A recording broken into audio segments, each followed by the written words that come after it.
बिस्मिल्लाहिर्रहमानिर्रहीम। अस्सलाम वालेकुम स्टूडेंट्स, मैं हूं हसन फरीद, आपका फिजिक्स टीचर। आज का हमारा टॉपिक स्टूडेंट्स बहुत इंपॉर्टेंट है।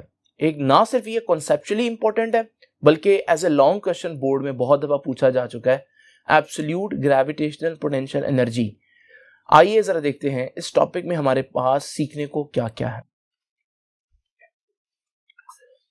स्टूडेंट्स, जैसे कि आप जानते हैं आज का हमारा जो आर्टिकल है वो एब्सोल्यूट ग्रेविटेशनल पोटेंशियल एनर्जी है। आप लोगों ने पोटेंशियल एनर्जी पढ़ा, फिर हमने ग्रेविटेशनल पोटेंशियल एनर्जी को भी डिटेल में देखा, लेकिन अब हमारे पास एक नई चीज है जिसको हम कह रहे हैं कि ये absolute value of gravitational potential energy है। अब ये नई चीज कहां से आ गई, इसको भी हम जरा डिस्कस करते हैं। लेकिन स्टूडेंट पहले हम देख लें कि आपने ये आर्टिकल किस तरह से पढ़ना है। इस आर्टिकल के दो पार्ट होंगे क्योंकि लॉन्ग क्वेश्चन है, काफी ज्यादा लेंथी है, तो इसको दो पार्ट्स में पढ़ाऊंगा। दूसरी बात, जो अभी मैं आपको चीजें बता रहा हूं ये आप अपने लॉन्ग क्वेश्चन में नहीं लिखेंगे, मैं आपको बताऊंगा कहां से आपने लिखना है, लेकिन कॉन्सेप्ट क्लियर करने के लिए मैं थोड़ा सा ये चीजें रिवाइज कर रहा हूं ताकि आपको अच्छी तरह से समझ में आ जाए। तो ये आपका लॉन्ग क्वेश्चन का पार्ट नहीं होगा, ये जिस कॉन्सेप्ट को अंडरस्टैंड करने के लिए कुछ एक्स्ट्रा चीजें हैं जो आप लोगों को देखनी है। स्टूडेंट्स, सबसे पहले मैं देखता हूं कि पोटेंशियल एनर्जी क्या होती है। हम लोगों ने डिस्कस किया हुआ है पोटेंशियल एनर्जी को, और ये वो टॉपिक है जो आप 9th इनफैक्ट 8th क्लास से जो है वो पढ़ते आ रहे हैं। Now what is potential energy? जब भी आपके पास कोई चीज है, आप देखते हैं ये चीज रुकी हुई है, इसके पास किसी किस्म की कोई एनर्जी नहीं है, आप उसकी पोजीशन चेंज कर दें तो अब उसके पास एनर्जी आ जाती है। मिसाल के तौर पर ये मार्कर, जब ये मेरे हाथ में है तो मुझे लग रहा है इसके पास कोई एनर्जी है, मैं इसको यहां ले जाऊं और फिर छोड़ूं तो ये आहिस्ता आहिस्ता मूव करेगा जब तक कि सरफेस को हिट ना कर दे। इसका मतलब ये जो पोजीशन चेंज की है मैंने, इस वजह से इसके अंदर एक एनर्जी स्टोर हो गई है, इसे हम बोलते हैं ये पोटेंशियल एनर्जी है। So what is potential energy? It is the energy stored in a body. किस वजह से? Due to change in its position. उसकी पोजीशन चेंज करने की वजह से जो एनर्जी स्टोर हो, जैसे पोटेंशियल एनर्जी कहते हैं। स्टूडेंट्स, पोटेंशियल एनर्जी को मैं जब भी सिंबल दूंगा तो मैं लिखूंगा पीई, तो potential energy P stands for. Now just imagine करें, कुछ एग्जांपल देखते हैं पोटेंशियल एनर्जी के। ये देखिए, मेरे पास एक स्प्रिंग से अटैच ये एक मैस है। नाउ जस्ट इमेजिन करें स्टूडेंट्स, अगर मैं इस मैस को देखूं तो अभी इसमें मूव करने की एबिलिटी नहीं है, मैं कहूंगा इसके पास कोई एनर्जी नहीं है। लेकिन जरा इमेजिन करें अगर मैं इसको यहां लाकर छोड़ दूं, क्योंकि स्प्रिंग स्ट्रेच हो चुका होगा, जब मैं इसको छोड़ूंगा ये खुद ब खुद मूव करेगा, मुझे लगेगा मैंने जैसे इसकी पोजीशन चेंज की इसमें एक एनर्जी स्टोर होगी। है तो पोटेंशियल एनर्जी, लेकिन स्प्रिंग में है। जब स्प्रिंग में कोई पोटेंशियल एनर्जी स्टोर हो जाए पोजीशन चेंज करने की वजह से, तो इसे हम फिर कहते हैं कि ये पोटेंशियल एनर्जी तो है, लेकिन कौन सी potential energy? Elastic potential energy. और इसे अब मैं कहूंगा पीई नहीं, ईपीई। पीई की वजह ईपीई, इलास्टिक पोटेंशियल एनर्जी। तो आपने देखा स्प्रिंग्स में भी पोजीशन चेंज करने की वजह से एनर्जी स्टोर हो जाती है। एक और एग्जांपल देखते हैं स्टूडेंट्स। इमेजिन करिए मेरे पास एक पॉजिटिव चार्ज है, जस्ट लाइक न्यूक्लियस, जिसका न्यूक्लियस पॉजिटिव है, और इस पॉजिटिव चार्ज से कुछ दूर, बहुत दूर इंफिनिटी पर एक इलेक्ट्रॉन है। क्योंकि इंफिनिटी पर है वो इसकी फोर्स से बाहर है। अगर मैं इस इलेक्ट्रॉन को थोड़ा सा मूव करूं, इतना मूव करूं कि ये उसकी फील्ड के अंदर आ जाए, यहां ले आऊं, तो अब ये खुद ब खुद इधर पॉजिटिव चार्ज की तरफ जाना शुरू हो जाएगा। यानी कि मैं कहूंगा मैंने जैसे ही चार्ज की पोजीशन चेंज की, चार्ज में एक एबिलिटी आ गई मूव करने की, यानी कि चार्ज में एक पोटेंशियल एनर्जी आ गई। लेकिन यहां स्प्रिंग्स तो नहीं है, ये तो उसकी इलेक्ट्रिक फील्ड के अंदर आया, इस वजह से अब मूव करना शुरू हो गया। है ये भी पोटेंशियल एनर्जी क्योंकि पोजीशन चेंज हुई है, लेकिन क्योंकि इलेक्ट्रिक फील्ड में पोजीशन चेंज होने की वजह से एनर्जी स्टोर हुई है, तो मैं कहूंगा कि ये पोटेंशियल एनर्जी तो है, लेकिन ये है इलेक्ट्रिक पोटेंशियल एनर्जी। और स्टूडेंट्स, इसको भी मैं कहूंगा इस तरह से सिंबल दे सकता हूं कि ई पी ई। इसको भी मैं रेड में लिख देता हूं ताकि आपको पता चले कि सिंबल्स कहां कहां लिखे। नाउ स्टूडेंट्स, ये वो चीजें हैं जो एग्जांपल है। एक और एग्जांपल मैं आप लोगों के साथ डिस्कस करता हूं। इमेजिन करें मेरे पास ग्राउंड पे एक ऑब्जेक्ट पड़ा हुआ है। अब आपको मालूम है ये ऑब्जेक्ट पड़ा यहीं पर पड़ा रहेगा, इसका मतलब इसके पास किसी किस्म की कोई एनर्जी नहीं है। इसी ऑब्जेक्ट को जब मैं यहां ऊपर लेकर जाऊं, अब मैंने पोजीशन चेंज की स्टूडेंट्स, जब मैंने पोजीशन चेंज की, अब मैं इसको अगर छोड़ूंगा स्टूडेंट, ये खुद ब खुद मूव करेगा वापसी के लिए।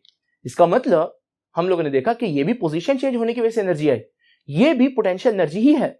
लेकिन ये पोटेंशियल एनर्जी क्यों आ गई बॉडी में? यहां स्प्रिंग तो नहीं है कि इलास्टिसिटी की वजह से वो वापस आए, यहां इलेक्ट्रिक फील्ड भी नहीं है, जो जमीन है उसके लिए उसका ग्रेविटेशनल फील्ड होता है जिसकी वजह से वो उसको वापस खींच लेते हैं। तो यहां पर हम कहेंगे ये भी पोटेंशियल एनर्जी है, और इस पोटेंशियल एनर्जी को हम बोलेंगे ग्रेविटेशनल पोटेंशियल एनर्जी। इसको स्टूडेंट्स में सिंबल दे सकता हूं कि ये ग्रेविटेशनल पोटेंशियल एनर्जी है, जीपीई। नाउ स्टूडेंट्स, ये सारी एग्जांपल्स वैलिड है पोटेंशियल एनर्जी के लिए, लेकिन आप देख रहे हैं हम एब्सोल्यूट ग्रेविटेशनल पोटेंशियल एनर्जी पढ़ रहे हैं। इसकी वजह से हमारे लिए सबसे इंपॉर्टेंट जो एनर्जी है वो ग्रेविटेशनल पोटेंशियल एनर्जी है। इसका फॉर्मूला स्टूडेंट्स आपको पता होना चाहिए, और वो फॉर्मूला क्या है कि gravitational potential energy is equal to mgh। इस वजह से आप ये भी कह सकते हैं एनर्जी स्टोर है due to change in position, लेकिन आप जब ग्रेविटी में पोजीशन चेंज करेंगे आप चीज को नीचे से ऊपर लेकर जाएंगे। इसे पोजीशन की बजाय अगर हम एक अच्छा वर्ड यूज करें तो हाइट कह सकते हैं। इसलिए ग्रेविटेशनल पोटेंशियल एनर्जी की जब बात की जाती है तो हम ये नहीं कहते energy stored in a body due to change in position. हमें मालूम है हम पोजीशन जो चेंज करें वो वर्टिकल हाइट है, इस वजह से हम कहते हैं energy stored in a body due to change in its height. फिर हम कहेंगे ये अब पोटेंशियल एनर्जी की नहीं, ग्रेविटेशनल पोटेंशियल एनर्जी की डेफिनेशन है, क्योंकि हाइट आ गई। और आप देखेंगे कि आप किसी चीज को जितना हाइट पर लेकर जाएं उसमें स्टोर होने वाली एनर्जी उतनी ज्यादा होती है। आपको कैसे पता चलेगा? सिंपल सी बात है, दो ईंटें लें और एक जो है ईंट आपके बिल्कुल करीब हो आपके पांव के और एक ज्यादा ऊपर हो, किसको आप गिराने से डरेंगे? अपने पांव पर, जो ज्यादा ऊपर होगी। इसका मतलब वो ज्यादा हाइट पर है तो उसके पास ज्यादा ग्रेविटेशनल पोटेंशियल एनर्जी भी स्टोर हो चुकी है। नाउ स्टूडेंट्स, हमने देखा पोटेंशियल एनर्जी क्या होती है, हमने ये भी देख लिया कि पोटेंशियल एनर्जी की जो टाइप है ग्रेविटेशनल पोटेंशियल एनर्जी वो क्या होती है। लेकिन स्टूडेंट्स अब ये नई क्या चीज आ गई कि एब्सोल्यूट ग्रेविटेशनल पोटेंशियल एनर्जी। अब ये नई चीज किस तरह से अंडरस्टैंड करनी है? तो क्वेश्चन है कि why we have another concept. जब हमें मालूम है कि पोटेंशियल एनर्जी क्या है, ग्रेविटेशनल पोटेंशियल एनर्जी क्या है, ये अब एब्सोल्यूट ग्रेविटेशनल पोटेंशियल एनर्जी कहां से आ गया?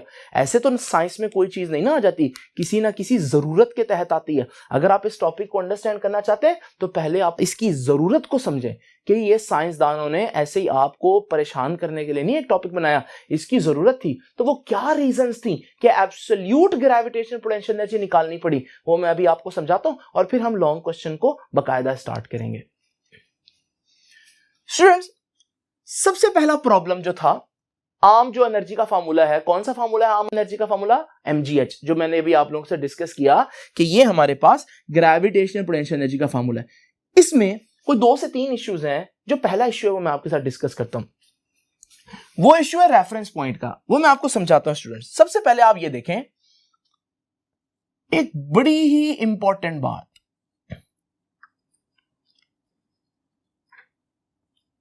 स्टूडेंट्स एनर्जी इंक्रीज भी हो सकती है, डिक्रीज भी हो सकती है, लेकिन बच्चों को ये अंडरस्टैंड करना कि एनर्जी इंक्रीज हो रही है या एनर्जी डिक्रीज हो रही है, ये बड़ा मुश्किल लगता है। मैं आपको आज एक ऐसा सिंपल ट्रिक बताता हूं जिससे आप किसी भी किस्म की एनर्जी हो आप बता सकते हैं कि वो इंक्रीज हुई है या डिक्रीज हुई है। तो देखिए स्टूडेंट, जस्ट इमेजिन करें एनर्जी इंक्रीज कब होगी। मैं इसका सिंपल आपको निशानी बता देता हूं। अगर कोई भी चीज अपनी ओरिजिनल पोजीशन से हिलाई जाए और वो वापस उसी पोजीशन की तरफ भागे जहां से आपने उसको हिलाया है, इसका मतलब वहां पर जब आपने मूव किया आपने उसकी पोटेंशियल एनर्जी इंक्रीज की है। और अगर आप किसी चीज को मूव करें और जब आप मूव करें जिस पॉइंट से आपने उसको स्टार्ट किया मूव करने के बाद, पोजीशन चेंज करने के बाद जब आप उसको छोड़ें, वो वापस उस पॉइंट की तरफ ना जाए बल्कि उसके ऑपोजिट जाए, तो फिर हम कहेंगे कि आपने उसकी एनर्जी डिक्रीज की है। नाउ स्टूडेंट्स, ये कैसे अंडरस्टैंड किया जाए, देखिए कुछ एग्जांपल्स हैं। मेरे पास एक स्प्रिंग है, इस वक्त स्प्रिंग अपनी बिल्कुल रेस्ट की स्टेट में है और हम कहेंगे इसके पास कोई एनर्जी नहीं है। आप जरा इमेजिन करें, मैं इस स्प्रिंग को यहां ऐसे लेकर आता हूं, जब मैं यहां लाऊंगा, ये ओरिजिनल पोजीशन है स्टूडेंट्स, जरा इमेजिन करें, जब मैं इसको यहां लाऊंगा और छोड़ूंगा, क्या करेगा ये? वापस जाएगा। कहां को वापस जाएगा? अपनी स्टार्टिंग पोजीशन की तरफ। इसका मतलब जब मैंने स्प्रिंग को यहां से यहां लेकर आया हूं तो मैंने उसकी एनर्जी क्या की है? इंक्रीज की है। और ना सिर्फ यहां लाने पर, बल्कि अगर मैं इस स्प्रिंग को ऐसे कंप्रेस कर दूं तो कंप्रेस करने पर जब छोड़ूंगा तो कहां जाएगा? इधर को। और जब इधर को जाएगा वो कहां जा रहा है? अपनी ओरिजिनल पोजीशन की तरफ जा रहा है। इसका मतलब आप स्प्रिंग को कंप्रेस करें या स्प्रिंग को स्ट्रेच करें, दोनों सूरतों में आप उसकी एनर्जी बढ़ा रहे हैं। अगली एग्जांपल देखते हैं स्टूडेंट। मेरे पास एक पॉजिटिव चार्ज, एक पॉजिटिव चार्ज है। जरा इमेजिन करें, मैं इस पॉजिटिव चार्ज को करीब लाता हूं। आपको मालूम है ना, पॉजिटिव चार्जेस क्या करते हैं? रिपेल करते हैं। जब मैं इन पॉजिटिव चार्जेस को यहां लाऊंगा, वो रिपल्शन की वजह से, अगर मैं उनको अलाउ करूंगा, छोड़ूंगा, जैसे मैं छोड़ूंगा वो कहां जाएंगे? रिपल्शन की वजह से एक इसको धक्का देगा और ये वापस जाएंगे। ऐसे कहां गए? वापस अपनी स्टार्टिंग या ओरिजिनल पोजीशन की तरफ। इसका मतलब अगर हम पॉजिटिव चार्जेस को करीब लाएं तो वो वापस अपनी जगह तरफ भागते हैं। तो इसका मतलब पॉजिटिव चार्जेस को करीब लाने का मतलब है आप उनकी एनर्जी बढ़ा रहे हैं। इसी तरह पॉजिटिव चार्जेस को अगर मैं दूर लेकर जाऊं, जरा इमेजिन करें, ये ऑलरेडी रिपेल कर रहे हैं, मैं इधर ले जाता हूं, जब मैं छोड़ूंगा क्या वो वापस भागेंगे? नहीं, वो तो पॉजिटिव चार्जेस है, वो तो और दूर जाएंगे एक दूसरे से। इसका मतलब इस सूरत में अगर आप इनको दूर करेंगे तो ये वापस अपनी इनिशियल पोजीशन की तरफ नहीं आएंगे। यहां पर आपने इनकी पोटेंशियल एनर्जी डिक्रीज की है। नेगेटिव चार्जेस के केस में भी ऐसा होगा। अच्छा, पॉजिटिव और नेगेटिव चार्जेस में क्या होगा? अगर आप पॉजिटिव और नेगेटिव चार्जेस को करीब लाते हैं और अब आप छोड़ेंगे तो स्टूडेंट, ये पॉजिटिव और नेगेटिव है, ये ऑपोजिट चार्जेस अट्रैक्ट करते हैं, तो ये और एक दूसरे की तरफ भागेंगे, ओरिजिनल पोजीशन की तरफ नहीं जाएंगे। इसका मतलब ऑपोजिट चार्जेस जब करीब लाएं तब आप उनकी एनर्जी को कम कर रहे हैं, जबकि पॉजिटिव चार्जेस या सेम चार्जेस जब आप दूर लेकर जाएं तब आप उनकी एनर्जी को कम कर रहे हैं।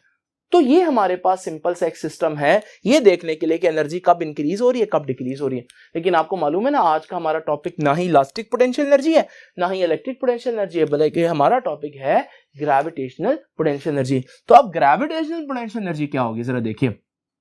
मेरे पास एक बॉल है, मैं इस बॉल को ऊपर लेकर जाता हूं।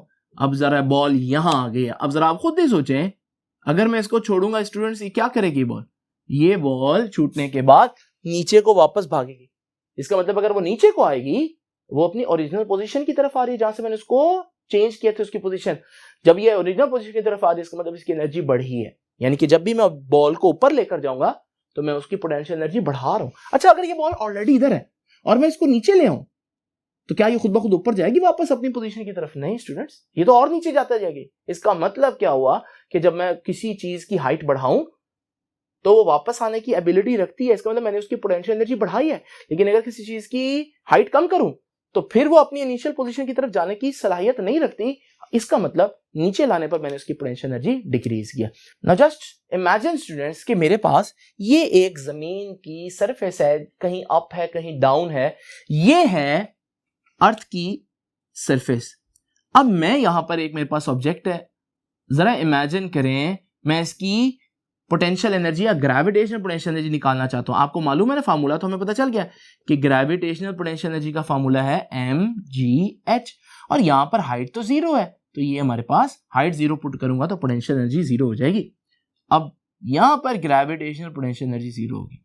नाउ जस्ट इमेजिन करें स्टूडेंट्स, अगर मैं इसी बॉल को यहां ले जाऊं, बताएं मैंने इसकी एनर्जी बढ़ाई या कम की? अब आप वही ट्रिक याद रखें, अगर मैं यहां लाकर छोड़ दूं तो ये बॉल वापस जाने की एबिलिटी आ जाएगी इसमें, खुद ब खुद नीचे की तो गिर सकती है ना। इसका मतलब मैंने इसकी पोटेंशियल एनर्जी बढ़ाई। यहां तो पोटेंशियल एनर्जी कितनी थी? 0। तो फिर अगर मैं बढ़ाऊंगा तो यहां पर इसकी पोटेंशियल एनर्जी क्या हो जाएगी? 0 से ज्यादा। और 0 से ज्यादा हो जाएगी तो मैं कह दूं कि पॉजिटिव हो जाएगी, क्योंकि 0 से ऊपर सारे पॉजिटिव नंबर्स होते हैं। इसी तरह स्टूडेंट्स, ये भी तो सरफेस है, ये भी पोटेंशियल एनर्जी 0 होगी। लेकिन इमेजिन करें अगर मैं एक ऑब्जेक्ट को यहां से यहां ले जाऊं, बताएं क्या मैंने इसकी पोटेंशियल एनर्जी बढ़ाई या कम की? तो स्टूडेंट्स आप वही ट्रिक देखें, अगर आप यहां से छोड़ें क्या ऑब्जेक्ट खुद ब खुद अपनी इनिशियल पोजीशन पर जाएगा? हरगिज नहीं। तो इसका मतलब यहां पर ये नहीं जा सके, इसकी पोटेंशियल एनर्जी कम हुई है। यहां तो जीरो थी, अगर मैं यहां पर ले गया हूं, इसकी पोटेंशियल एनर्जी मैंने कम कर दी, तो जीरो से कम इसका मतलब क्या होता है कि यहां पर इसकी पोटेंशियल एनर्जी नेगेटिव है।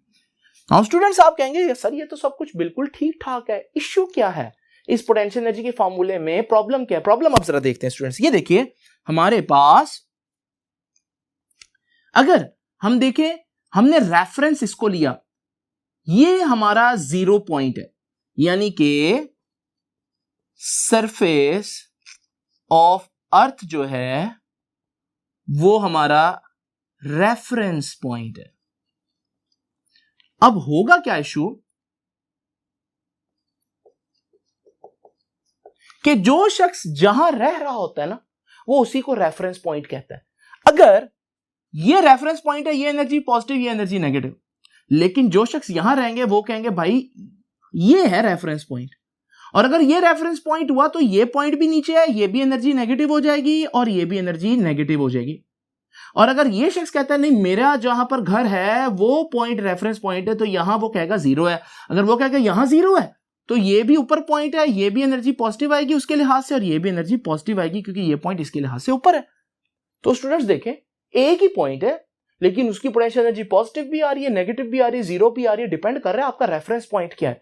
क्योंकि आपने रेफरेंस पॉइंट ऐसा चूज किया है जो कि सरफेस ऑफ अर्थ, और सरफेस ऑफ अर्थ की कोई डेफिनेशन नहीं है, जो शख्स जहां रहता है वो उसी को सरफेस ऑफ अर्थ कंसीडर करता है। तो ये एक अच्छा पॉइंट ना हुआ कि कोई शख्स की एनर्जी यहां पर कोई कैलकुलेट करे तो कुछ और है, कोई और शख्स कैलकुलेट करे, जो ये वाला कैलकुलेट करे तो नेगेटिव है, ये वाला कैलकुलेट करे तो पॉजिटिव है, ये वाला कैलकुलेट करे तो 0 है। इस तरह नहीं होता। साइंस में फॉर्मूला ऐसा डिजाइन किया जाता है कि जो मर्जी कहीं मर्जी से कैलकुलेट कर ले, आंसर एक ही है। तो इश्यू क्या है? Reference point. अब इसको सॉल्व कैसे करना है स्टूडेंट्स? ये देखिए ऐसा कौन सा पॉइंट है जहां से जो मर्जी कैलकुलेट करे आंसर सेम है? तो स्टूडेंट्स वो पॉइंट है इंफिनिटी। देखिए आप लोगों को मालूम है ना पाई की वैल्यू कितनी होती है? 3.14 और आगे चलती जा रही है। अब अगर मैं कहता हूं 3 से आगे कितने डिजिट्स हैं, तो आप कहेंगे 3 से आगे इनफाइनाइट डिजिट्स हैं। अगर मैं 3 से एक डिजिट आगे चला जाऊं, मैं कहता हूं 1 से आगे कितने डिजिट हैं, आप फिर भी कहेंगे 1 से आगे इनफाइनाइट डिजिट है। मैं यहां पर भी कोई डिजिट पकड़ूं तो उससे आगे भी इनफाइनाइट डिजिट है, क्योंकि ये तो कभी भी खत्म नहीं हो रहा आंसर। इसका मतलब आप इंफिनिटी को अगर रेफरेंस पॉइंट बनाएं तो इंफिनिटी से आप यहां हो या यहां हो या यहां हो, इंफिनिटी से उतना ही दूर होंगे। तो हमने क्या करना है, हमने रेफरेंस पॉइंट जिसको क्या बनाया था, सरफेस ऑफ अर्थ, ये अब खत्म कर देंगे और हमारा न्यू रेफरेंस पॉइंट होगा इंफिनिटी। क्योंकि आप अगर इंफिनिटी के लिहाज से कैलकुलेशन करेंगे, आप यहां हो तब भी आप इंफिनिटी से इनफाइनाइट दूर हैं, आप यहां हो तब भी इंफिनिटी से आप इनफाइनाइट दूर हैं, यहां हो तब भी इंफिनिटी से इनफाइनाइट दूर हैं।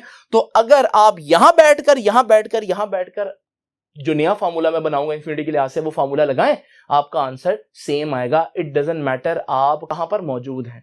तो स्टूडेंट्स ये था हमारे पास पहला पॉइंट जो मैंने आपको बताया कि भाई पोटेंशियल एनर्जी का जो फार्मूला है ना mgh, उसमें थोड़ा सा इश्यू है। तो एक इश्यू तो आप लोगों ने देख लिया कि रेफरेंस पॉइंट का इश्यू है, यही डिसाइड नहीं होता कि भाई कहां से कैलकुलेट करें। दूसरी इंपॉर्टेंट बात देखिए स्टूडेंट्स, ये फार्मूला W = mgh या पोटेंशियल एनर्जी = mgh,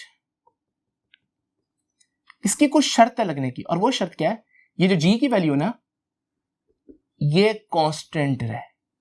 अब g की वैल्यू जो है, जब आप बहुत ज्यादा हाइट पर जाते हैं, एक ऑब्जेक्ट को मैं यहां से यहां तक ले आऊं तो g की वैल्यू इतनी चेंज नहीं होती, लेकिन अगर मैं बहुत ऊपर ले जाऊं तो g की वैल्यू याद रखिएगा डिस्टेंस के स्क्वायर के इनवर्सली प्रोपोर्शनल होती है।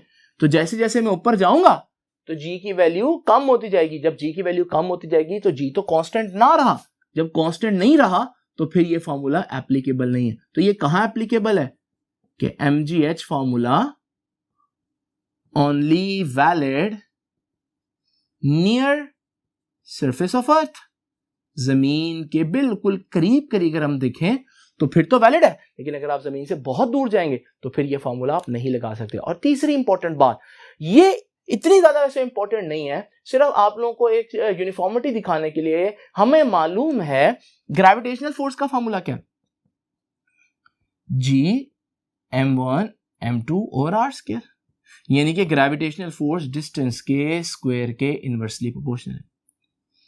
और हमें मालूम है पोटेंशियल एनर्जी का फॉर्मूला क्या है, mgh, यानी कि पोटेंशियल एनर्जी जमीन से जो डिस्टेंस है यानी कि हाइट उसके डायरेक्टली प्रोपोर्शनल है।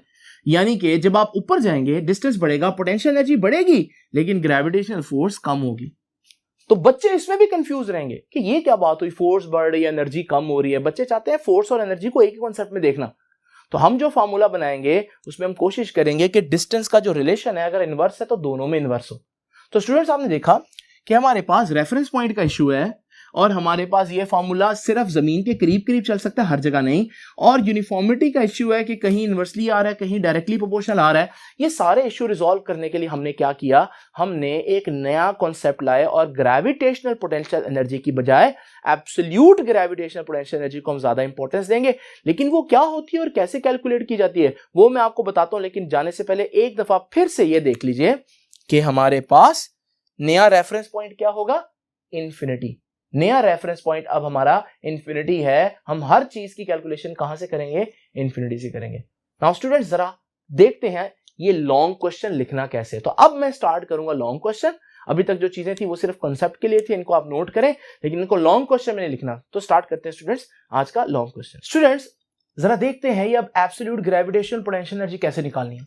इमेजिन करें मेरे पास पॉइंट 1 है, फिलहाल इस चीज को छोड़ दे, बस मेरे पास पॉइंट 1 है। अगर यहां कोई ऑब्जेक्ट मेरे पास होता और मैं पूछता भाई इसकी ग्रेविटेशनल पोटेंशियल एनर्जी निकालें, तो आप देखते जमीन की सरफेस से इसकी हाइट।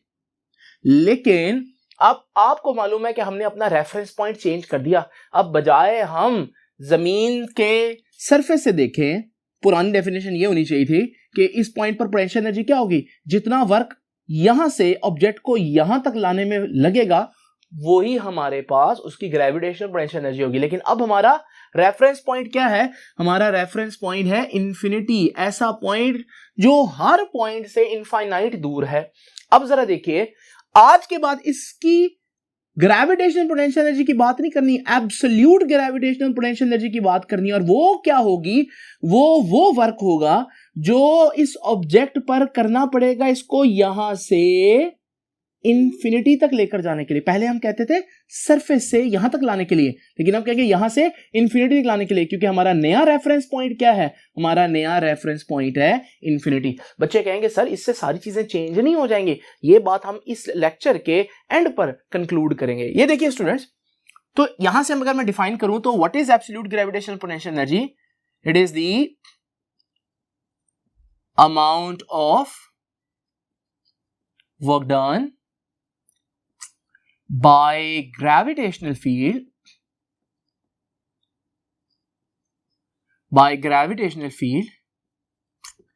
in displacing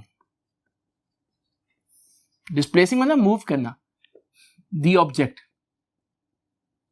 कहां से कहां, उस पॉइंट से, in displacing the object from that point, और कहां तक लेकर जाना है, टू इंफिनिटी।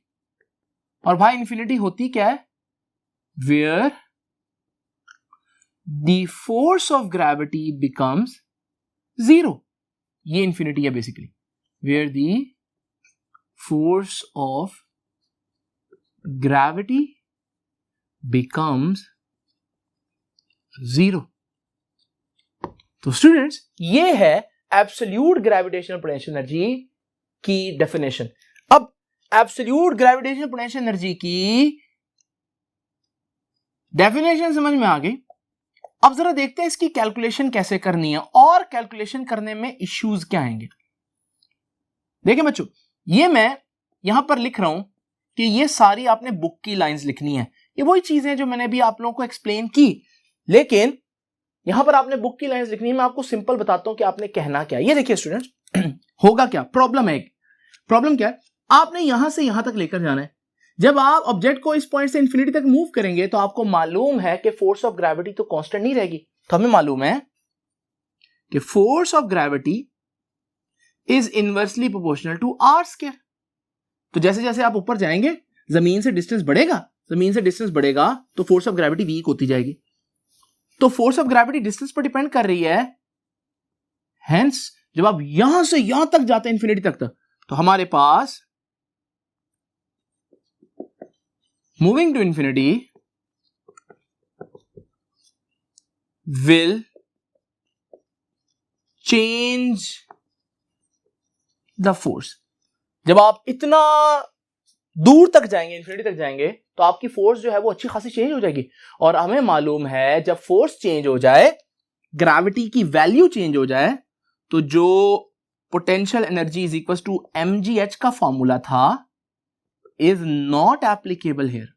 तो वो फिर नहीं लग सकता, क्योंकि उसके लिए ये जो g है ये कांस्टेंट होना चाहिए। लेकिन जब आप इतने लार्ज डिस्टेंस पर जाएंगे तो फिर g कांस्टेंट नहीं होगा। अब इसका क्या करें, क्योंकि जाना तो इंफिनिटी पर है। अब इसका सॉल्यूशन हम लोगों ने क्या किया स्टूडेंट्स, हमने कहा कि बजाय मैं एक ही फॉर्मूले से डायरेक्ट 1 से इंफिनिटी तक वर्क कैलकुलेट करूं, मैं क्यों ना छोटे छोटे इंटरवल्स बना लेता हूं इंफिनिटी तक, और मैं पहले 1 से 2 तक जाऊंगा। अब ये जो इंटरवल है इसमें 0.1 और 0.2 को मैंने इतना करीब करीब बनाया है, यहां पर तो नहीं, लेकिन रियलिटी में 0.1 और 0.2 इतने करीब होंगे कि अगर आप 1 से 2 तक जाते हैं तो g की वैल्यू ऑलमोस्ट कांस्टेंट रहे। अगर g की वैल्यू ऑलमोस्ट कांस्टेंट रहेगी फिर मैं वर्क का फॉर्मूला अप्लाई कर सकता हूं। दूसरी बात स्टूडेंट, 0.1 का सेंटर से डिस्टेंस मैंने r1 लिया, 0.2 का सेंटर से, जमीन के सेंटर से जो डिस्टेंस है वो r2 लिया, और स्टूडेंट्स 0.1 और 2 के दरमियान जो डिस्टेंस है उसे मैंने डेल्टा r बोला।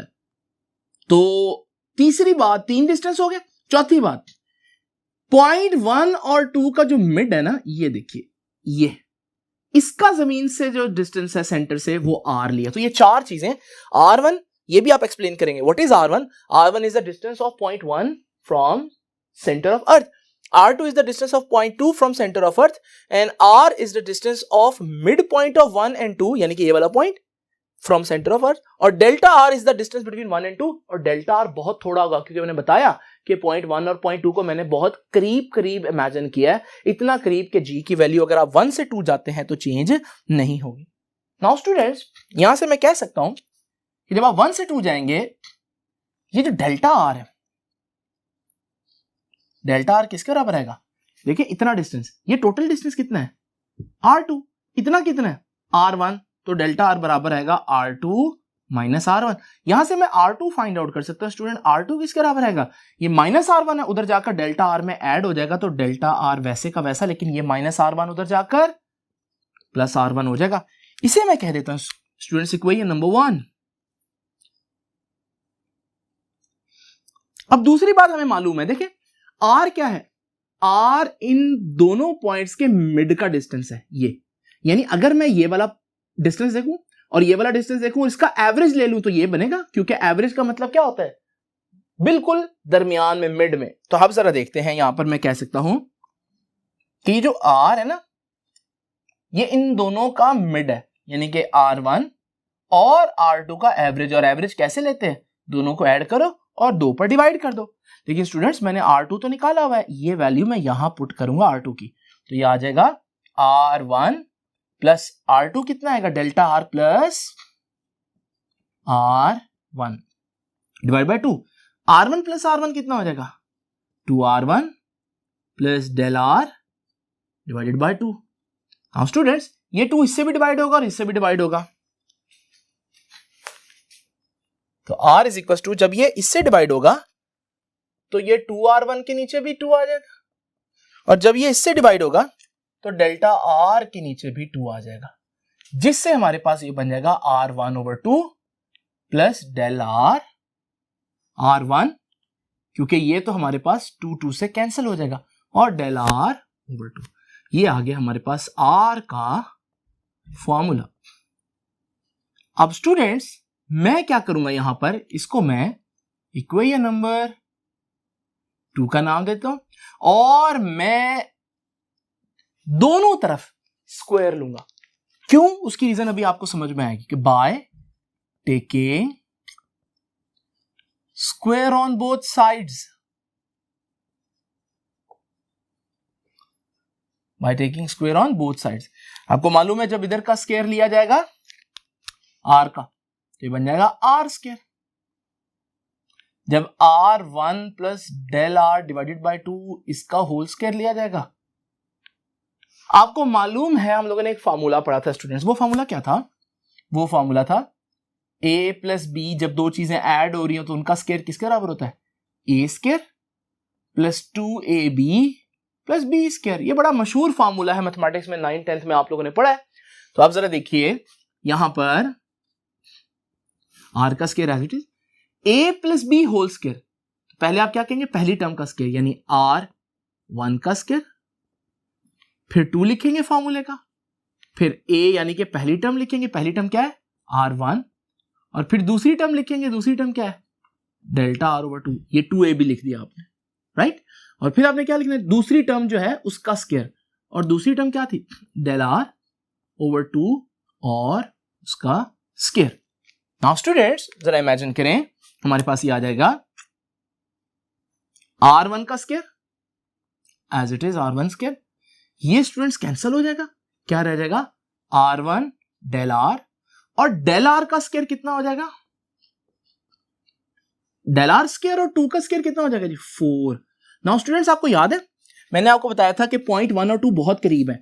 जब वो बहुत करीब है तो उनके दरमियान जो डिस्टेंस है डेल r वो बहुत कम होगा। जब कोई वैल्यू बहुत छोटी हो तो उसका स्क्वायर और ज्यादा छोटा हो जाता है। मिसाल के तौर पर अगर 0.1 का स्क्वायर लूं तो 0.01 आंसर आता है, और छोटा हो गया। बिल्कुल इसी तरह से डेल्टा आर तो बहुत छोटा है, जब उसका स्क्वायर लूंगा तो आपको मालूम है उसका स्क्वायर और ज्यादा छोटा हो जाएगा। तो ये टर्म इतनी कम हो जाएगी कि मैं इसको कह देता हूं कि इट कैन बी निग्लेक्टेड। इसका आंसर इतना कम होगा कि इसको हम छोड़ देते हैं। बाकी क्या रह गया मेरे पास? बाकी रह गया आर का square is equal to r1 square plus r1 del R. Students del R क्या है? डेल आर की वैल्यू मैंने निकाली है, और डेल आर है r2 माइनस r1। ये मैं इधर पुट करूंगा तो r2 minus r1। Now students ये बनेगा r1 का स्क्वायर, ये बनेगा r1 r2 plus minus minus और r1 इंटू r1 स्क्वायर। ये कैंसिल, और हमारे पास बहुत इंपॉर्टेंट r स्क्वायर किसके बराबर आया? r1 r2 के बराबर है। नाउ स्टूडेंट्स ये जरा इंपॉर्टेंट फॉर्मूला है, इसको जरा जल्दी से नोट कर लें यहां तक।